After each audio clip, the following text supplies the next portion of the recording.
Yo, what's up, guys? Teacher Paul here, and today we are learning more about the Waldorf education. What is Waldorf education? And let me know in the comments down below if you agree or disagree with this method. Let me know your opinion when it comes to education.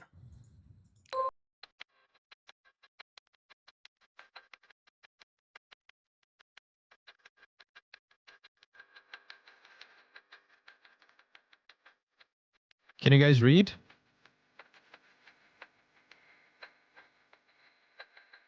What is Waldorf Waldorf education? education is an educational philosophy that originated in Austria and Germany in the 1920s, and it's focused around a developmental picture of the student and the developing human being. And we work in the Waldorf school to address all of the underlying capacities of the developing human being, their thinking, their feeling, and their ability to engage their will. And by creating an environment that really allows that creativity and intellectual ability to thrive, we help them to become the person that we hope that they would like to be in the world in the future. Waldorf schools, like state schools, we teach reading, we teach math, we teach science, and we teach history, social studies. We teach the same subjects. But that's the biggest thing. Teach them everything they need to know, but make it interesting. Make it interesting for the kid. Make them curious about it. We teach them in a different way, and the idea is that there's a certain time when those subjects are really appropriate, and there's a time when the child's not really ready for that, and I think we pay a lot of attention to that.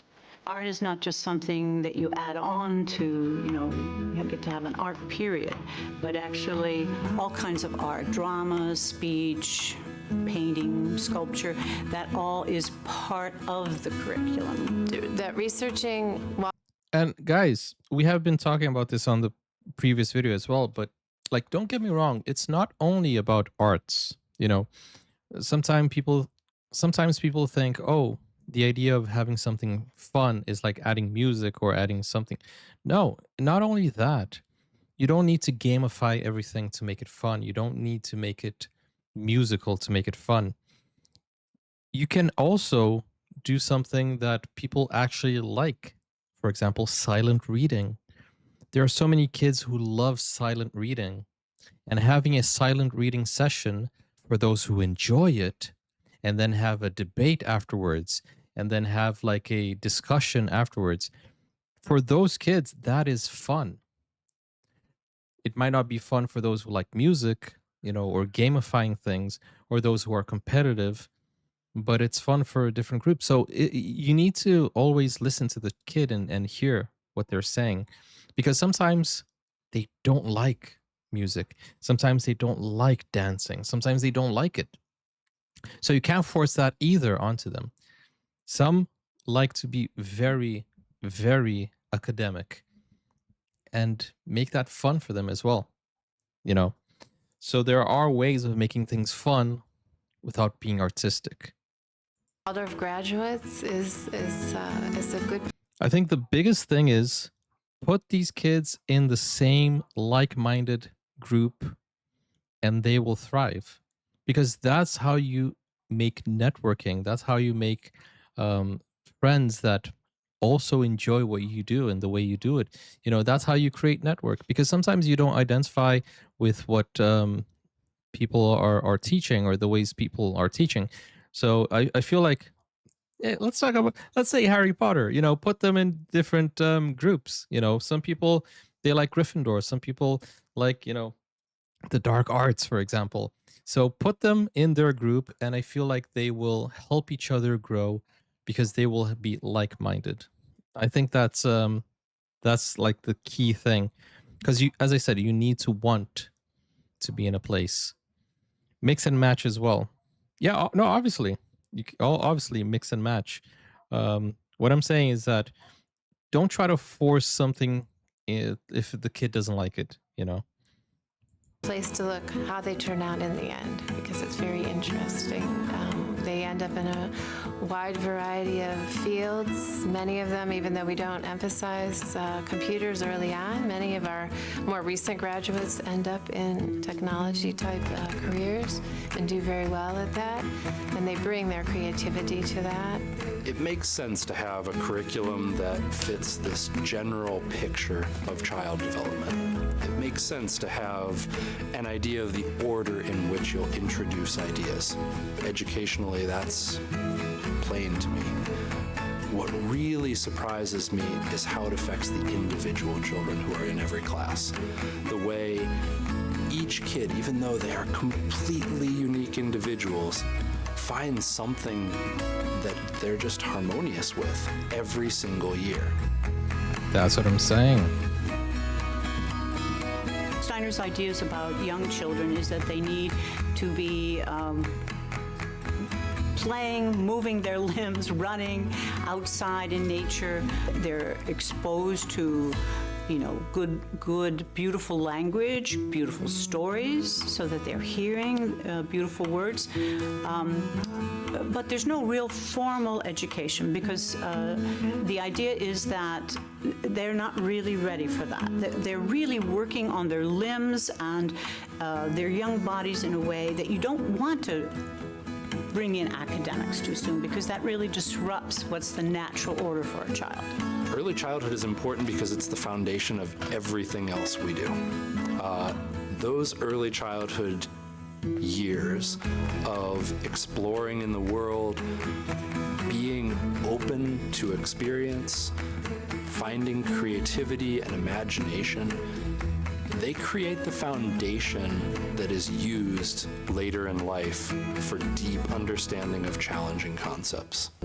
So for example, the students who play outside a lot in their early childhood years, who learn not to be bored when there's nothing handed them to do, who learn to look carefully at every rock in a stream bed, those students, when they are 13 and 14 and they're in the upper grades, they're the same ones who I can show a physics demonstration to that has something as complex as the relationship between electricity and magnetism.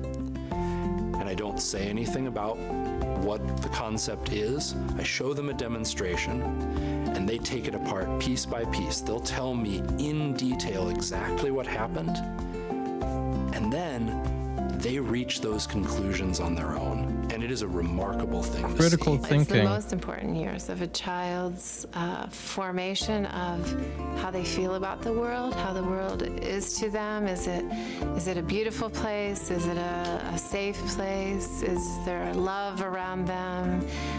But by 7, when the teeth have come out, then, or the baby teeth have come out, then that's the time to start more formal educational, tasks. How does the curriculum unfold after early childhood? So the curriculum works by having a class of students that stay together for 8 years ideally, and they stay ideally with the same teacher in the grades. We teach an unfolding curriculum that meets the children where they are. So we look at what changes does a person go through between 7 and 8, between 8 and 9, 9 and 10. And so for each of those years in the lower school, we take how they're developing and the questions that they're going to face, and we bring our curriculum to meet them there. Many people ask, well, what if you don't get along with a child in your class? Because you have them for 8 years, and I've never really found that that's a problem with any teacher I know. It's more like having your own child. They are your child. They're going to be with you for many years as they grow up, and so you work with the child that you have. You don't say, well, I hope I just get through this year with this child. I don't have to work with them any longer, and then they're going to get passed on to another teacher. I think what really makes I do think there should be rotation. Like in my schools, I always worked with rotation because kids or students get attached to their teacher, and maybe that's what they want. But I don't know if that's a good thing. I'm on the fence on that one when it comes to that, because I feel like they should not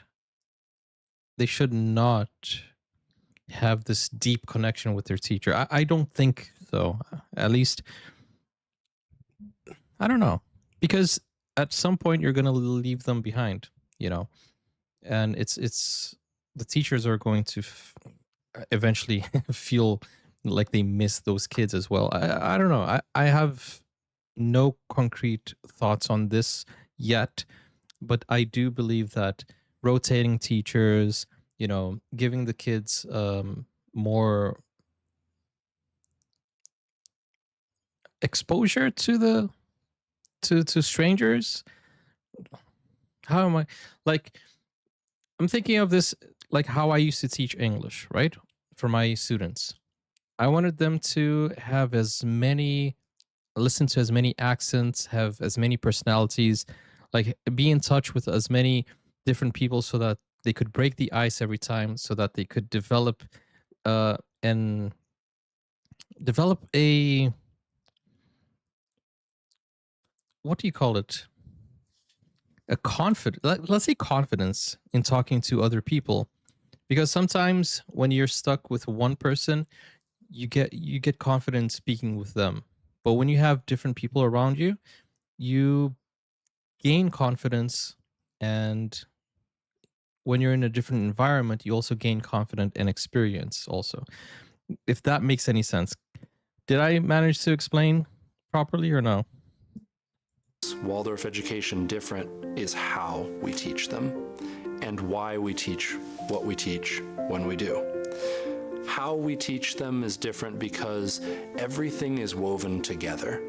So the teaching of reading in first grade happens not just by holding up a letter and drilling it in language arts class and then walking off to math and doing something else. The teaching of reading happens in an integrated way in every single class of first grade. So you may be learning letter sounds through poetry, through song, through math exercises, through writing, through reading, and through drawing. Our goal is not to pour information in, but really to help the individual student become the best student possible, for the best human being possible. The Waldorf education has the child just working for the enjoyment of the process of doing activities with their hands, or learning information, or singing, or gardening. It's just for the natural human purpose to do those. How are the teachers? I think the teachers here are the most committed and engaged people I have ever encountered in my life. It's amazing to see the time, the energy, the love that they put into what we do every single day. One of the most interesting things to me about the faculty members who work here is that Waldorf schools by design are faculty administered. The faculty is involved in the administration. So that level of commitment, engagement, desire to be That's part good. of not just coming in and punching a clock and doing my work every day, but really working to understand the students in your care every day. That's good. And the school as a whole. That's a pretty remarkable group of people to gather together with on a daily. If a parent were nervous about sending their child to a Waldorf school, I'd say come and take a look. You know, visit the classes, visit the early childhood, visit the upper grades, see what's going on, so you can really, because generally parents are worried that academically it's not going to be the same. You know, their child won't be able to pass tests, and you know, so take a look at what we're doing, and I think you'll see that the caliber is very high. Our alumni are really our best testament to what we do. Our alumni are varied in their engagement in the world. They are free-thinking, creative people.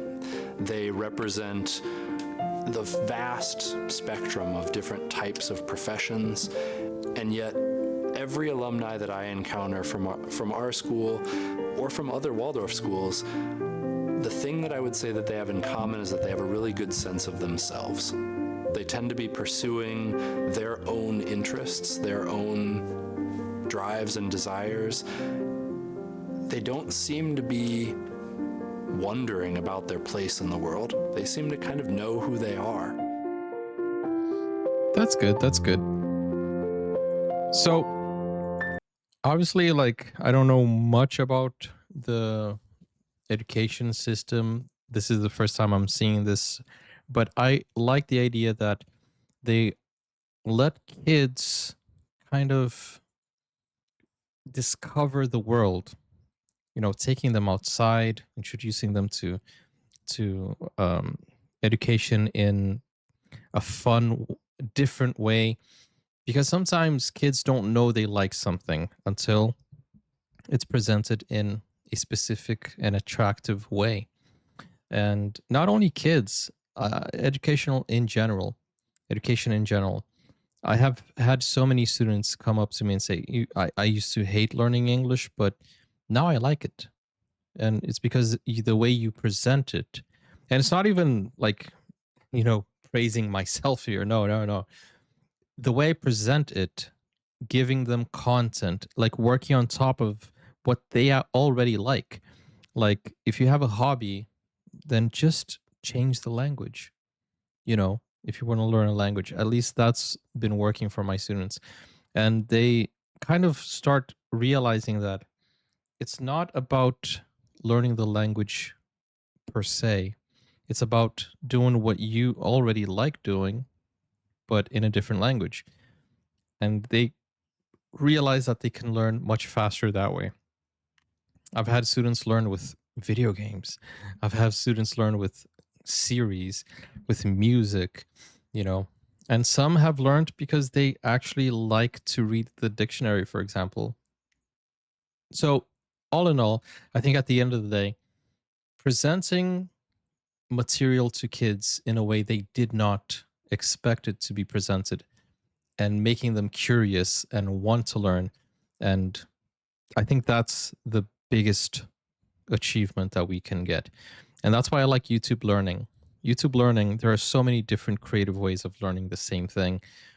And I feel like that should be something that should be in schools.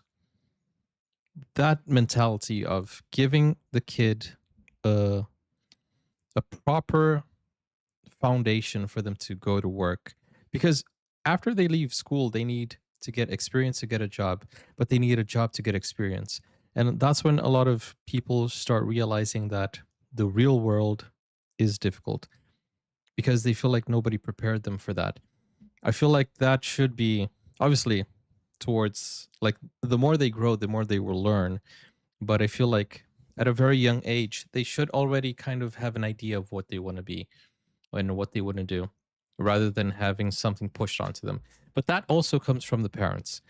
A lot of parents push their children to do something that maybe those kids don't want to do. Oh, you're going to be a lawyer. But I don't want to be a lawyer, you know? But also, not give too much freedom so the kid will say, oh, I want to be a YouTuber. Because every kid will say that. And every kid will want to be a YouTuber, which is not a bad thing. But what if it fails? They need to be prepared for anything else, you know? And if they want to be a YouTuber, heck, put them in YouTube class. But anyways, you understand what I'm saying, right? It needs to have a balance. But anyways, thank you for watching. Thank you for introducing me to this. And let me know your thoughts in the comments down below. I'll see you soon. Take care. Bye-bye.